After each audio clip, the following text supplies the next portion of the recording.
I'm on the trail of wonders to treasure. Precious clues from the past. She's full of sensuous promise. With unmissable experiences. We're brave. I adore dolphins so much and they're playing with us. Hidden sights in unexpected destinations. No way. I've never seen anything like that before. Amazing! You look dead. I'm on a global voyage of discovery to explore our shared heritage and how our past shapes all of our lives. This time, I'm travelling to the mountains, valleys and coast of Bulgaria, retracing the steps of our prehistoric ancestors. You're currently standing on more than 2 meters of bat pool. New finds revealed before my very eyes. No way! It's like a treasure trove. And ancient rituals that still bring us together.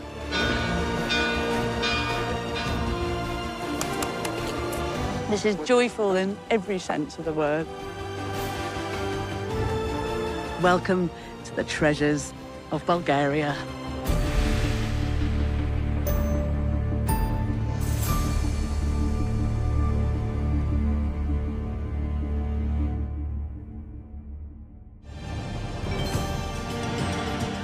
Bulgaria, where the high peaks of the Balkan Mountains meet the Black Sea. Home to some of the earliest cultures in Europe, with history enriched by ancient Thracian, Greek, Roman, Christian and Islamic influences. I want to see how that story plays out in stunning spaces and remarkable rituals right across the country. Before I dig down into Bulgaria's treasures, first, I need to go up. Going up.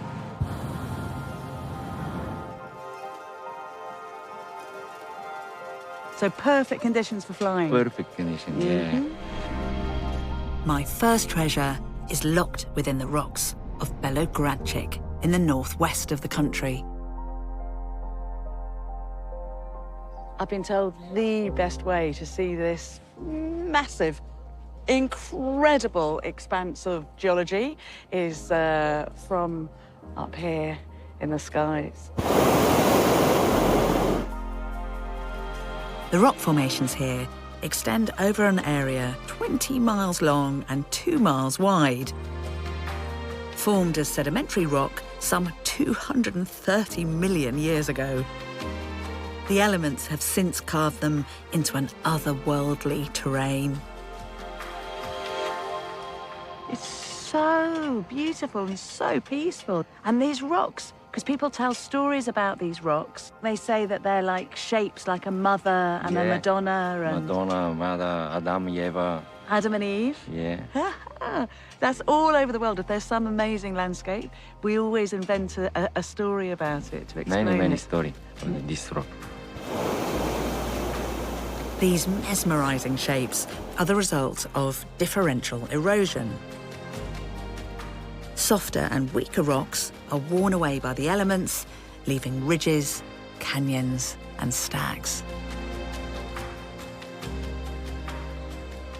So this is a natural fortress of rocks and hills, but people have also fortified it from the Thracian age onwards.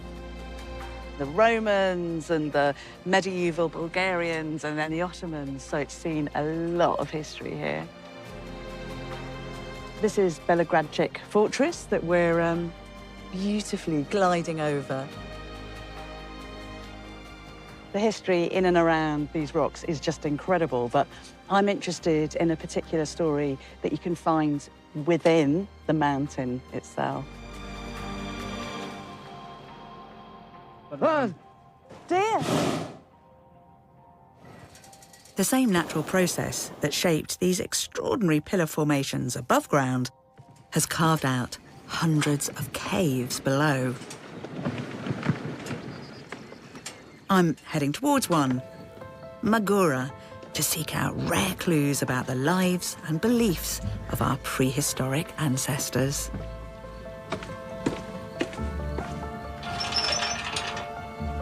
The cave complex stretches deep into the hill. Over 1.5 miles of underground chambers and passages. A habitat for bats, currently 8 different species. But humans couldn't venture into this dark underground realm until they mastered fire. Unlocking the cave's secrets is archaeologist Christina Ilieva. Hello, Bettany. It's lovely to meet you. How lovely to meet you.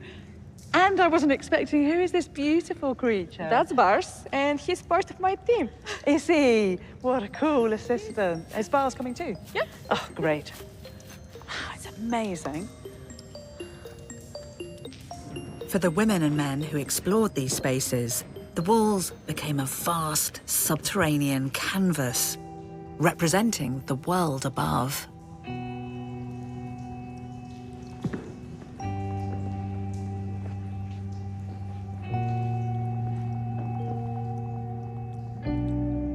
How far are we from the entrance now? We're around 1.5 kilometers. We're deep in the cave, and just imagine them coming down here. That's a real effort, and they're only doing it presumably lit by some kind of flame or torch. Yeah. Oh, what are these? This is a group of male figures hunting birds and deer. That's extraordinary. And on top, the rest of the population celebrating that hunt. The men clearly very happy with their hunting success. So I think, oh, yeah. So that's an Exactly. archer with An a bow and archer. arrow. But what they're saying is this is what matters to us up above. Exactly. Can we go through this? Of course. Yeah.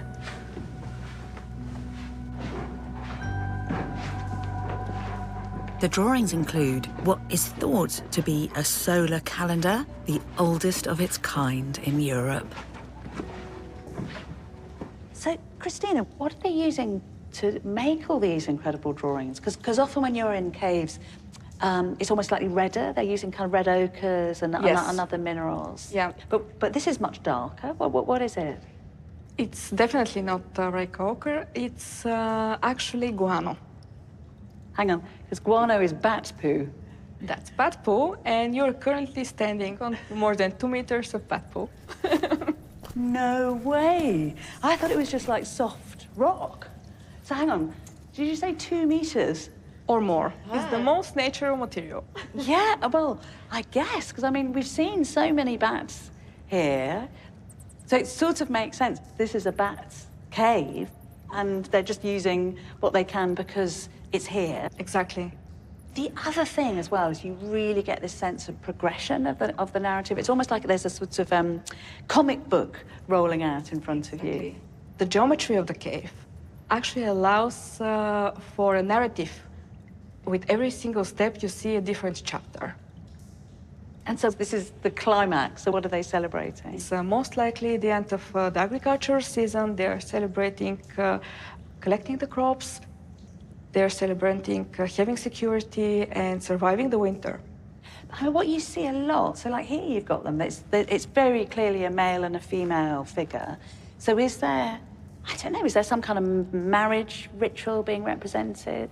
One of the theories is that the young couple comes here as individuals. They go through the journey together, arriving here, painting their portraits, and coming to the outside world as a union. You see, it's so remarkable, isn't it? What you're saying, probably around 7,000 Yes. years old. That's I mean, that's 3,000 years before the pyramids are built. But they're going through the same things that we do, because relationships are hard, but there's this whole kind of cave theatre, and then people can emerge stronger and work out how to be together up above. Yeah, whoever actually reaches that point, they deserve to be together. It's a strange place down here, but it has its own beauty too. Exactly. And that's why we try to appreciate it as much as possible. We do. Us and our trusty, exhausted assistant. You can tell he feels at home. Amazing. It's so brilliant you brought me down. Thank you so much. It's really special. It is unique, strange and beautiful. Definitely. These caves resonate with experiences and aspirations from many thousands of years ago that we can still identify with today. The people who lived in these caves were from a prehistoric society. They didn't use writing, so we don't have their names, but they have left us intimate clues to their lives. And I just love the fact that they went into those caves and engaged in these really complex rituals to try to work out how to live together better and how to live successfully with nature.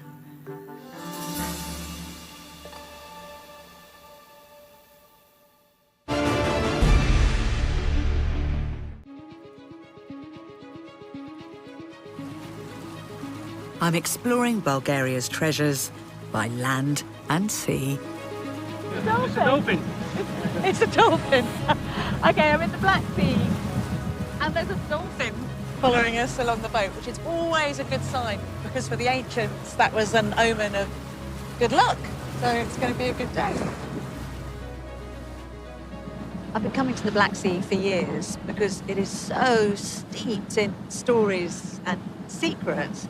And now I've been invited here to witness the discovery of a defining chapter in the history of Bulgaria. My next treasure is the ancient Greek port and sanctuary of Apollonia Pontica, now the coastal town of Sozopol. From the 8th century BCE, ancient Greeks, in search of opportunity, founded hundreds of colonies surrounding the Mediterranean and the Black Sea.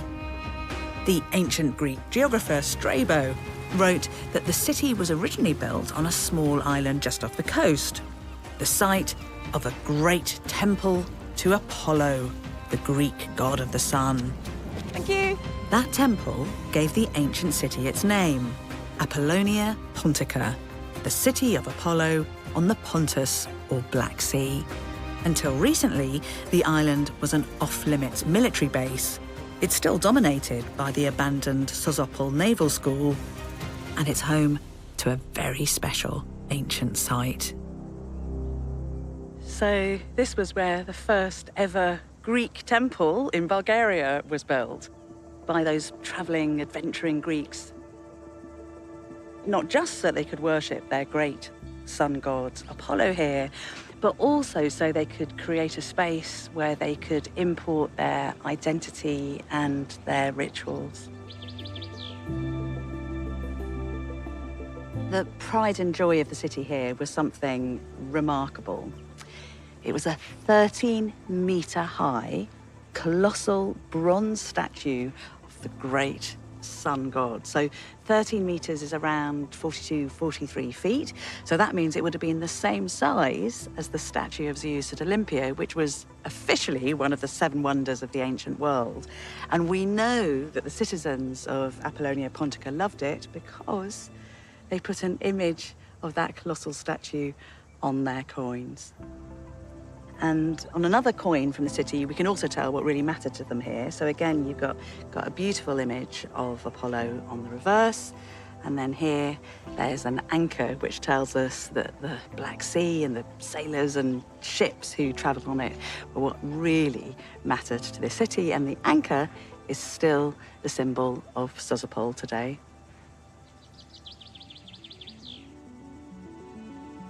Only the foundations of the temple survive. The great statue was looted and displayed in Rome in the 1st century BCE. And traces remain of the bustling port city that grew up around the ancient sanctuary.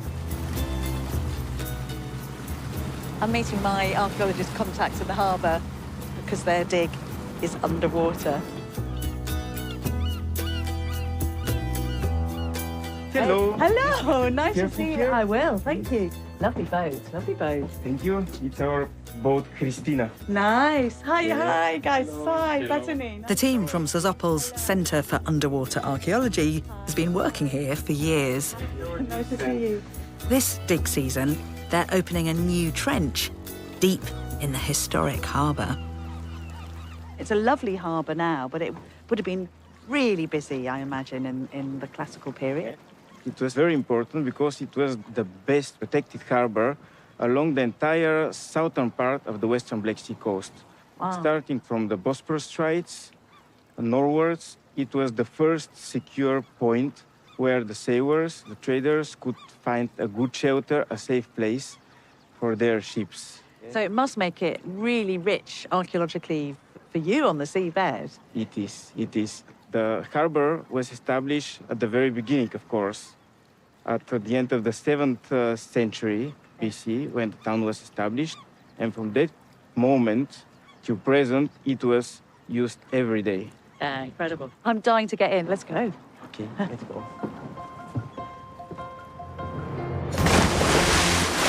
The divers have already excavated a 5 by 5 metre trench with huge pumps sucking away the sand and silt. Okay, Bettany? Come in now? Okay. Yeah.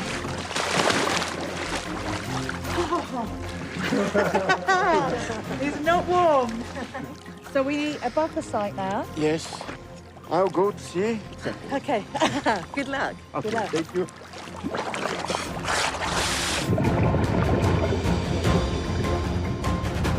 As each layer of the seabed is exposed, the archaeological material is carefully recorded.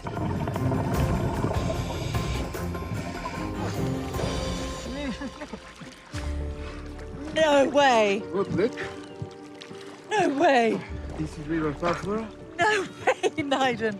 It is small example of what we can find here, but this is really nice early amphora. It is. Can I hold it? Yes. Oh, look at that.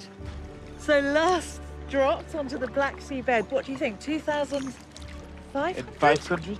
Yeah, 2,500, yeah. Before. Yeah. So 2,500 years ago, dropped probably because it was broken, because someone had smashed it, so it was like put into the rubbish tip of the sea, and now we're holding it. We have found thousands of pottery shells, but not an entire, complete, untouched vessel. Yes. So if they had cracks or broken pieces, they throw everything into the sea. Yeah.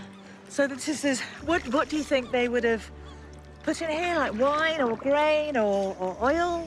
Yes, all these things, also resin, grease. We have found some examples with the ingredients, the content. Look, can you see inside? There's silt, but that's what was ever inside originally as well. Naiden, that is pretty impressive. The last person to touch it was some sailor or labourer on the boats. You want to try another piece? Yes, please. I don't want to let this go.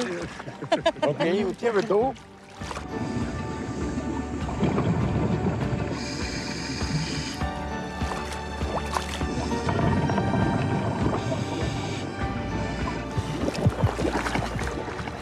Naiden. Okay. So this, now you've got the other half. The bottom, yes. The bottom. So they're this shape, aren't they? So that you can carry it over your shoulder Okay. and pull really easily. And then it's perfect for like storing. You get lots of these packed up against one another. Yeah, It's beautiful. it is. It's a beautiful thing. Not a bad way to discover history, though. This is obviously so rich here. Really, really spectacular, really fabulous.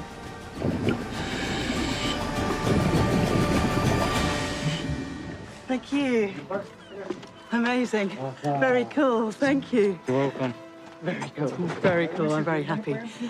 And very cold. The finds in Sozopol are evidence of ancient Greeks importing their goods, customs and culture into Bulgaria, or Thrace as it was back then.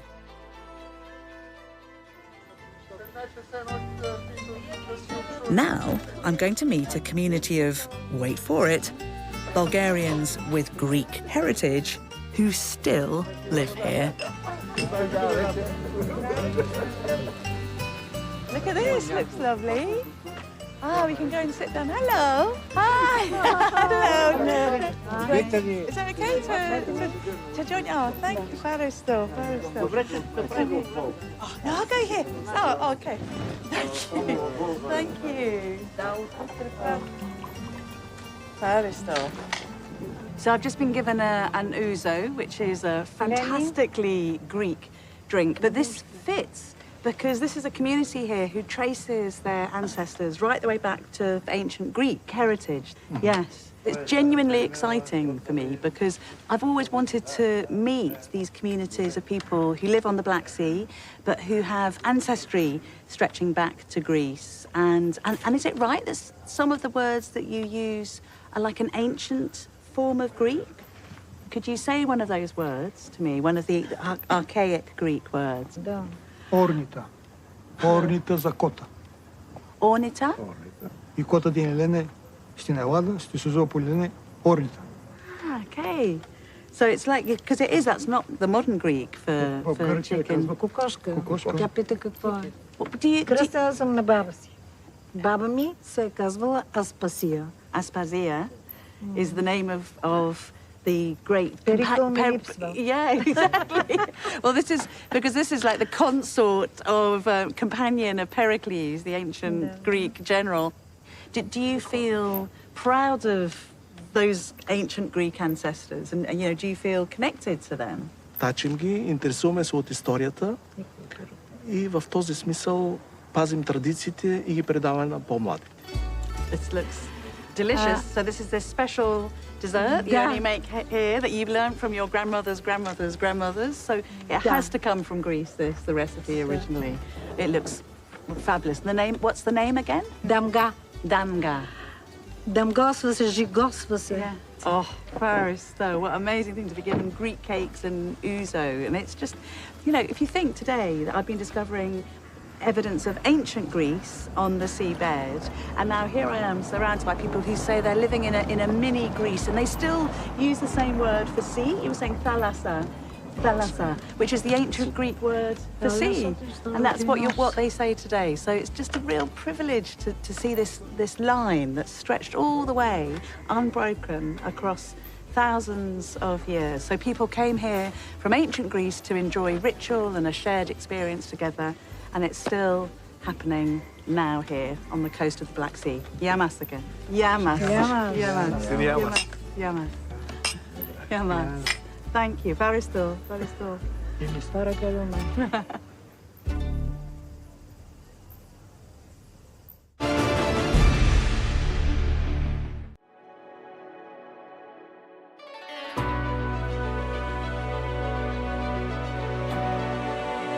My next treasure is Bulgaria's modern rituals with their roots in an ancient past.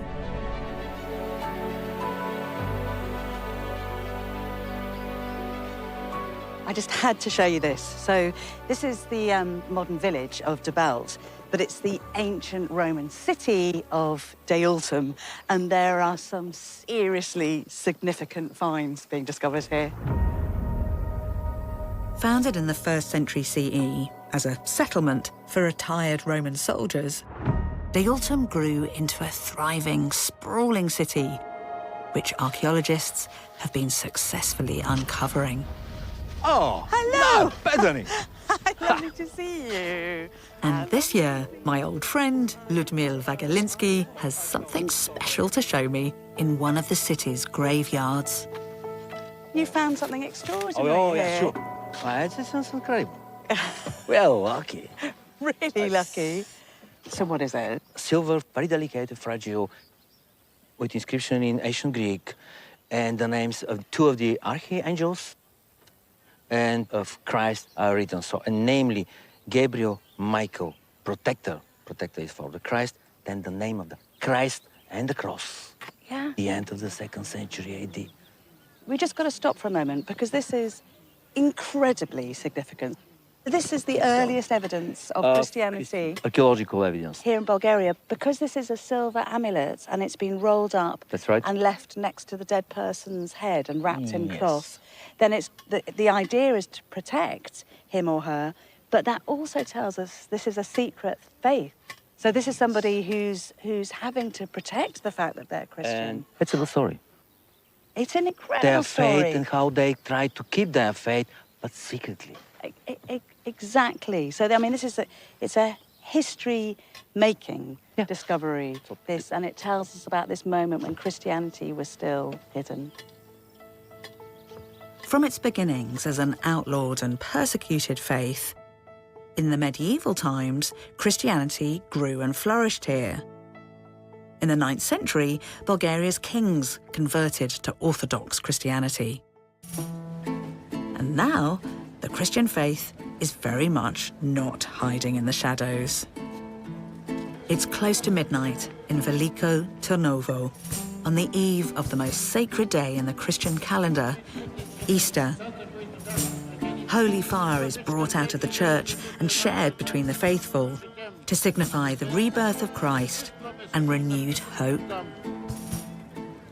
The conviction here is that these flames have been shared from a miraculous flame that appears on the anniversary of Christ's resurrection in the Holy Sepulchre itself, so in the place where Jesus was buried. And it is amazing to be a part of this because it's so authentic. The feelings are so strong and so sincere. And I love it because I know that through time, religions have used flame to represent rebirth and fertility and the regeneration of life. It was always altars of flame and piles of incense, and now we've got candles and incense burners. The power of this sacred theatre has particular punch thanks to this location's history. The ceremony is so significant here because this is one of the greatest strongholds of Christianity in medieval Bulgaria. And actually, the kings who ruled those Christian kingdoms from that very fort there really interestingly called themselves Tsars after ancient Roman Caesars. So this is one of those places where you have a chain of traditions where every single segment links one era with another. Across 113,000 square miles, Bulgaria's 13th century kings ruled one of Europe's most extensive and powerful states, with their capital in Turnovo. The era is still seen as a high point of Bulgarian culture, with Veliko Turnovo a powerhouse, giving its name to the Turnovo School of Art, which left a lasting mark in art, architecture, language, and literature. Now, I've just got a few hours to travel from Veliko Turnovo to Bachkovo in the southwest to witness another historic ritual. I'm heading somewhere where a tradition that is centuries old is being taken deep into the heart of nature.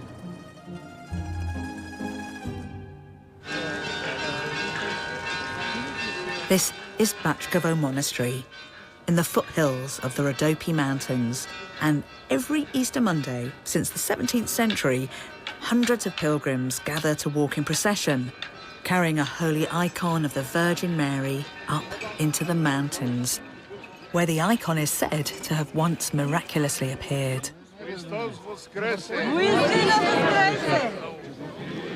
So what they've been saying is Christ is risen, and the crowd replies, he's risen indeed.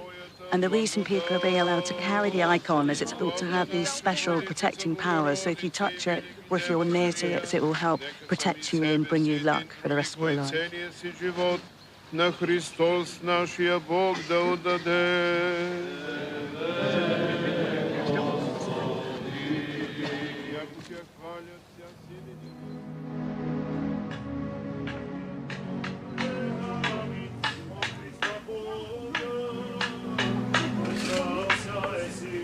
Всяка година си идвам. Точно и тук не е на нас отдиха. Утехата не е тук. Пред Света Богородица, до Язмото, да се напинеш водичка, да се поспиш и се тръгнат. And it's such a beautiful place for this ritual to happen. Да, да. Хубаво е, ама защото тук си идват за здрави хората. А тук си идват да си утехата, да си родят. The procession ends at a small chapel at the foot of a sheer cliff where it said the icon appeared.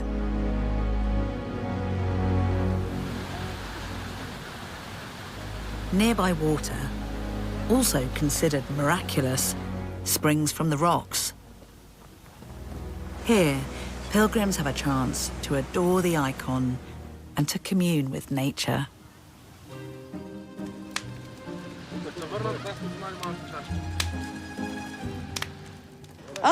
Чук-чук. Aha! И с него, и с него. I won. That's fantastic. Thank you. I'm definitely winning.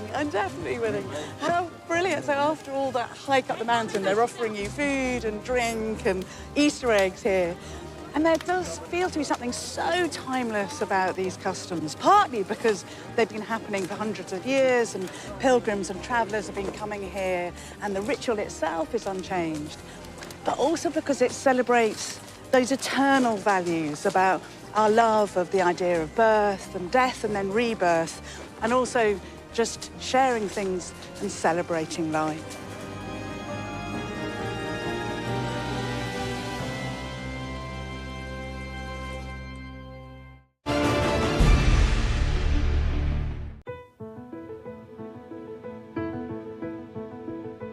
I'm continuing my journey, exploring Bulgaria's deep-rooted and diverse heritage with my next treasure, the multi-layered city of Plovdiv. It's been attracting artists and authors for 2,500 years, one of whom offered a truly divine perspective. I just love the fact that one of my favourite authors from antiquity, Lucian of Samosata, imagined a scenario here where Greek gods flew above this place and detailed how sublime it was. Writing in the 2nd century CE, Lucian, a Greek-speaking satirist from what's now Turkey, calls Plovdiv a queen among cities, lying between 3 rugged peaks on the plain between the Balkan and Rhodope mountains. So let's take an ancient god's eye tour. Called Philippopolis, after Alexander the Great's father, Philip, Plovdiv has remained a leading light of the Balkans. This city is a playbook when it comes to tracking how people from all walks of life and all points of the compass create environments that are both useful and beautiful. The ancient theatre, once used for gladiator fights and political assemblies, now hosts plays and concerts. The Roman remains have made Plovdiv famous, but they represent just one layer of the city's past. A few steps from the city's half-buried Roman stadium is the Jumaia Mosque, one of the largest and oldest in Bulgaria. A reminder of 500 years of Turkish Ottoman rule, which lasted here until the end of the 19th century.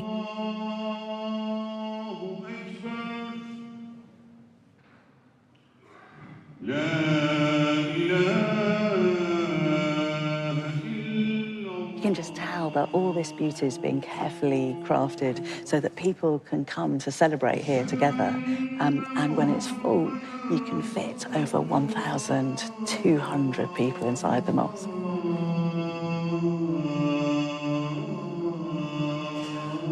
This place is at the heart of Plovdiv's Muslim community, who've lived for centuries in Bulgaria alongside Greeks, Armenians, Jews, Roma and others, each leaving their own unique mark. In the mosque cafe, I meet mother and daughter, Katrin and Veselina Sarajeeva, long-standing champions of the city's diversity and creativity.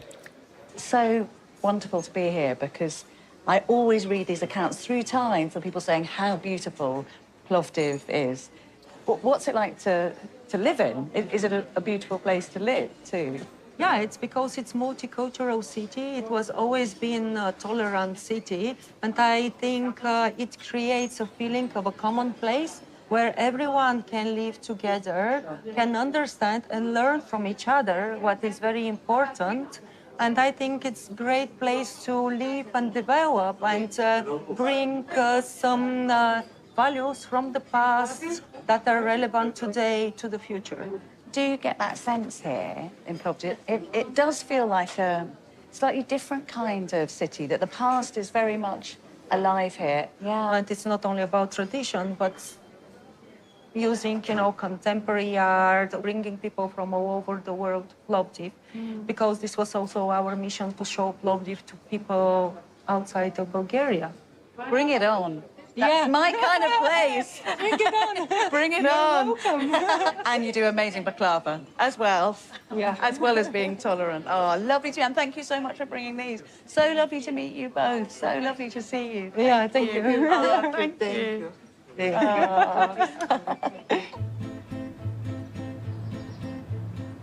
And there's one quarter where these different cultural threads really come together. The grand 19th century houses of Old Plovdiv, built during a time of increasing national confidence.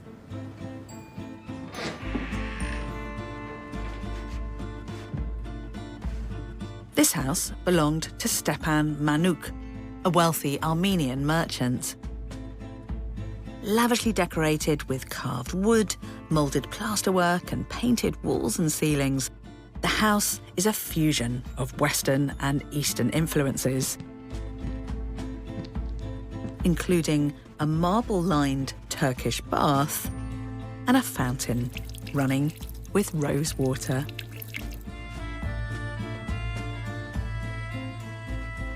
This is Constantinople and the Princess Islands, these beautiful islands that you can see from what's modern-day Istanbul. There are images of Venice and Russia, and this is what was happening here in the 19th century. People were winning out by being interconnected. And so it's brilliantly cosmopolitan, the whole place. This is how I'd decorate my home if I had one like this.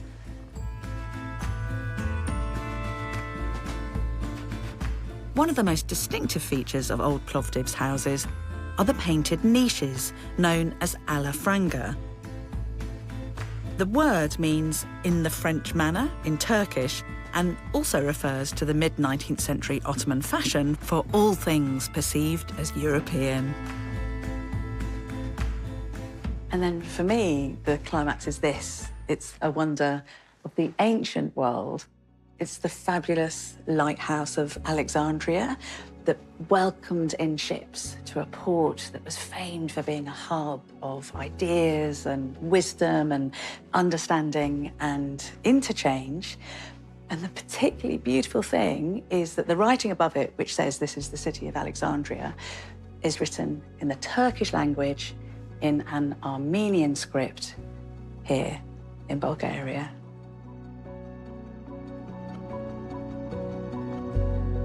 In the 20th century, the merchant houses of Old Plovdiv were repurposed and opened up for all to enjoy. Plovdiv is described as a city that is both ancient and eternal, and it deserves those names because this is somewhere where the culture and heritage has both beauty and meaning.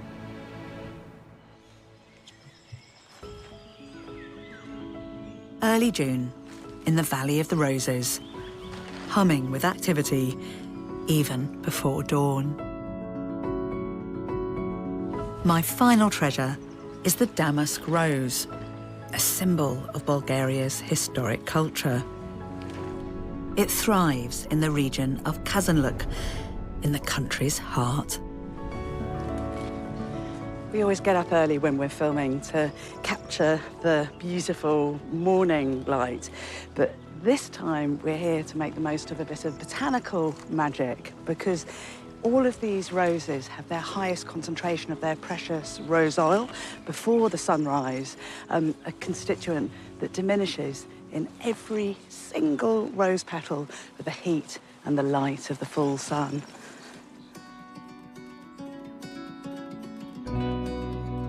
The valley's blessed with the protection of these mountains, whose peaks shelter the damask rose, and rich archaeology.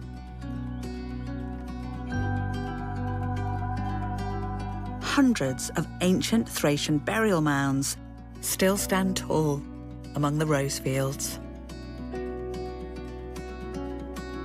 In this area alone, they include marvels like the richly painted Kazanluk tomb, the golden mask of Thracian king Teres I, and nearby the extraordinary 2,000-year-old Karanovo burial, complete with a four-wheeled chariot, the skeletons of 2 horses and a pet dog, all buried alongside their noble owner. The Thracian kings are now long gone. Ever since its introduction into the valley in the Turkish Ottoman era, this has been the kingdom of the damask rose. Every year, 10 to 15,000 tons of petals are hand-picked in this valley. Oh, mate, that's so kind. Thank you. The largest rose harvest in the world and a vital part of the country's economy. Even the mayor of the local village takes a hands-on approach to supporting the harvest and us early risers. Oh, it smells really heavenly. And you need huge amounts of this. So you need 5,000 kilograms of rose petals to make just 1 litre of rose oil. So that's basically this whole field. It's fantastic. You got so much. This is the mayor, by the way. I just got. Is that Banitsa? Banitsa, da. Amazing. Got about 10,000 calories per slice. This it's just butter and cheese and kind of like pasta. It's so good. Amazing. Freshly baked. Did you make? Who made this? Чудесно. Айде, аз да се взема. И аз не съм закусвала. Oh my god.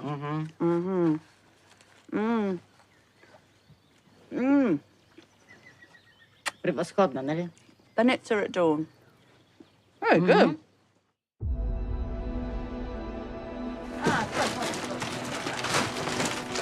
As soon as they've been harvested, the petals are whisked away to be transformed into liquid gold.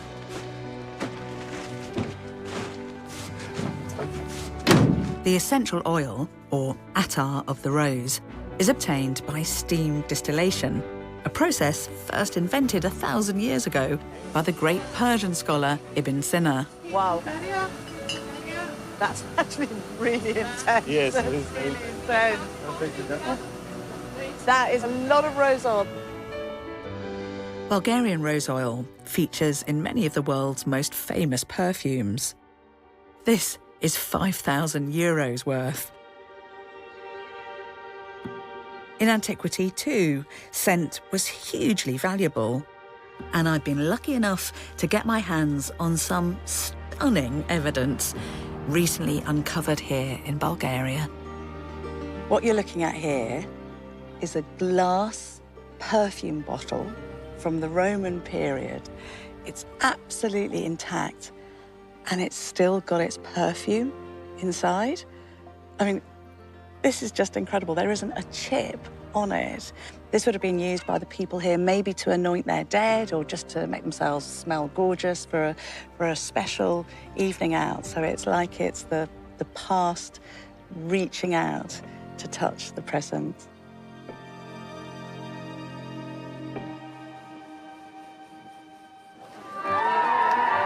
Ancient esteem for these highly valued scents is matched by a passion that still inspires. In the town of Kazanluk, a rose festival was established in 1903 to celebrate the damask rose and its heritage. I've arranged to meet another old friend and fellow historian, Radoslav Petkov of Kazanluk Museum. My friend Rado, who lives here, he's gonna, hi, lovely to see you. Lovely to see you. How are you? A gift for you. Okay. Yeah, you are part of the parrot. Rose, it's so brilliant Yes. to see this. It's amazing. It's so like you can tell they just love the roses here. Everyone loves the roses here because he give it everything for us. Yeah. The food, the art, everything. We have a lot of heritage here. The Thracian culture and the rose. I know. Should we go and catch up with the parade? Комплексът и вариуски град Казанлък с ръководители Ваню Петорадови, невероятно красиви. Нека отново да аплодираме, освен малките принцеси на розата. Look at what I just bumped into. It's the mayor of the rose fields, and these are her horses that she's brought in. They're so beautiful. It's really interesting. It's interesting to see the horses because they were worried that they used to be scared by the noise, so they put them at the back. But it's fantastic because Thracian chariots would originally come on parades like this. Oh, we've got to go. Busy. It's a joy to see how this festival honours the past while celebrating the modern harvest. Ritual and living tradition are really significant here in Bulgaria, and that's important because we don't need all of this, but somehow it matters. And because it's repeated again and again over the years, it forces us to focus and both to be in the moment and linked back to a very deep past. All of this connects us to those around us and to the lives of others through time, whose pasts have shaped the world that we live in now.